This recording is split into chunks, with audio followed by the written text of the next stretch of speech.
Hey guys, Angelique here from And Around the Globe, and here I'm going to give you some tips for traveling through Bali.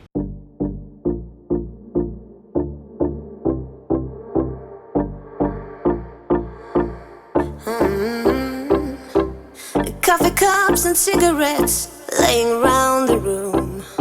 I don't mind a little mess, just wanna stay with you, and we'll do anything that we want today.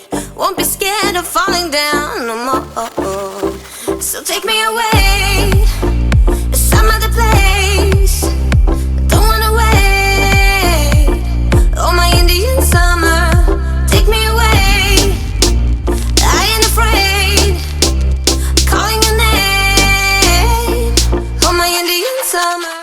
So that was just a quick recap of my trip in Bali, and now I'm going to give you some of the tips that I want to give to you after my first time in Bali. So I absolutely fell in love with Bali. My brother Mike Vasile, many of you guys might know him, lives in Bali, so I had the opportunity to kind of see it as a local as well as a tourist, and that was really such a beautiful thing. I got to experience so many things, like physically, spiritually, mentally, and sightseeing things, and that was really such a cool experience. So in this video, I kind of want to just give you guys a little bit of some tips of traveling through Bali, as well as kind of a documentation of my trip while I was in Bali. My number one tip is take one of the many classes Bali has to offer. There's many free classes. Your hotel, hostel might know of a place where you could take certain classes, and by classes I mean like a yoga class, a meditation class, a sound healing class, ecstatic dance. It's a great way to meet people, so especially if you're solo traveling like me, it was a great way for me to meet people, locals, people living there, people traveling through or have been in the island for like over a month. So a lot of suggestions come up from meeting people in these classes, because a lot of people who live in Bali do these consistently as part of their ritual, and it's such a cool experience. I've never done ecstatic dance, and that's such a cool thing. And I absolutely loved ecstatic dance. It's just a way where you like dance to different types of music, and everyone's sober, so it's like such a cool experience. I also did Kundalini meditation, which is pretty much like a type of meditation where you like kind of similar to dance, but it's kind of like dance mixed with yoga, and I absolutely love that as well. So I highly encourage you guys to take advantage of the classes that are offered, and to experience Bali like really well. Green under the sun, we do our best to hide innocence fading away as we learn the truth. The second tip I have is bargain for your buck. It's part of their culture. Bargaining is normal, and they will try to overcharge you because they know you're not a local, they know you're a tourist. So really bargain. I'm not kidding. Like, people when I was at the markets wanted me to buy like a shirt for like 100,000, and I was like, no, 30,000, and they're like, what? And then I bought it for 40,000. So like, seriously. And for those of you who don't know, like the currency is in the thousands there, so that's normal. It's not like I was paying 40,000 bucks, but 40,000 rupiah, which is equivalent to like $2-3. So yes, definitely bargain with the people no matter what you're doing. If you're renting a scooter, bargain. If you're buying clothes at a market, bargain. That's normal for them, and really will get you the most out of the money that you are spending.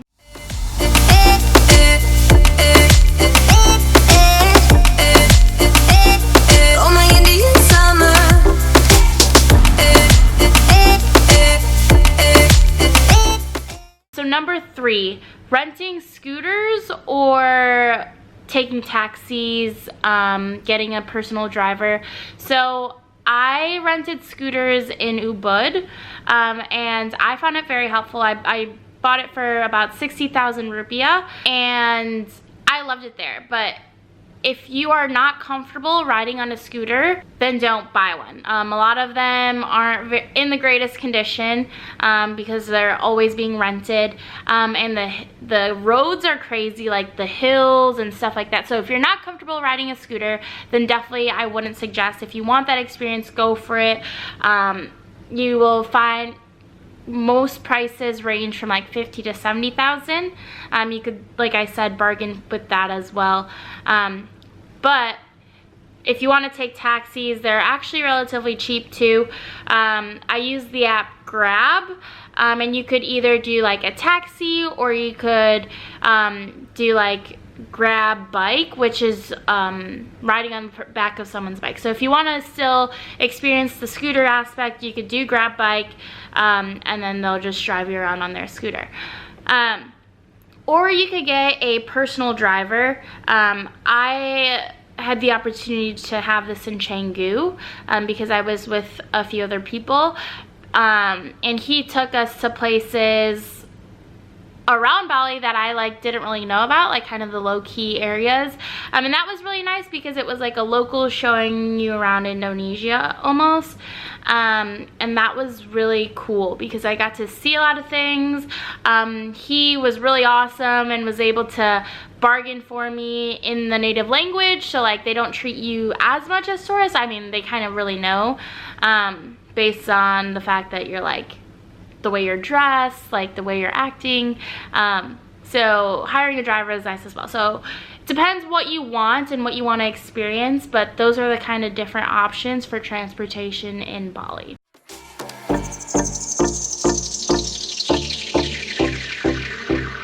We crossed the borderline into our dream. And number 4, like this may sound crazy, but the monkeys in Bali are no joke. I went to the Uluwatu temple, and those monkeys, like I saw this guy holding his phone like in his hand, like by his side, and this monkey literally came up to him and like had a tug of war fight with him over his phone. And similarly, like even when I hiked the Mount Batur mountain for the sunrise trek, like those monkeys were jumping on everyone. One of the people I know, they had sunglasses on their face and they were taking a picture, and a monkey literally like jumped on her and like ripped the sunglasses off. Like it was crazy. So be careful of the monkeys. Like hide the food in your bag. If you have the option to not bring anything, like don't bring any food, because they know that food is in your bag and will try to get it. Like it's absolutely insane. So be aware that the monkeys are like not aggressive per se, but like they are willing to jump on you if you have something that they want. So be careful for that as well. And number 5, the best places to eat are kind of holes in the wall.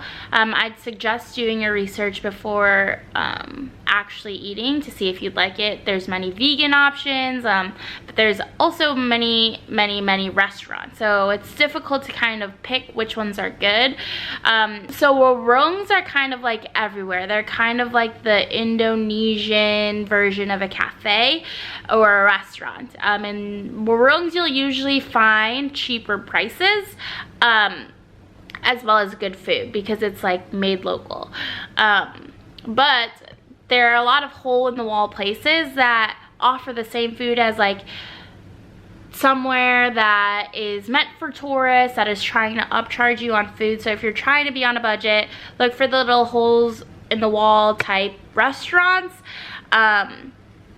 And I'm gonna create a blog post based on like what restaurants I enjoyed throughout Bali. So maybe check that out as well if you're looking for restaurants. But do your research before eating out. Especially if you are looking to stay on a budget, you want to kind of be aware of what prices you're going to pay.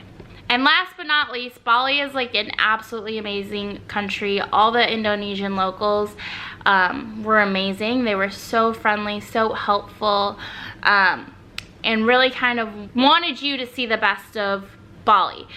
So I got a lot of my suggestions from the locals around me. So really just talk to people, push yourself outside of your comfort zone. There are a lot of times where I was like sitting in a cafe and I would just start talking to the person next to me, and they like gave me a suggestion of what was going on that night.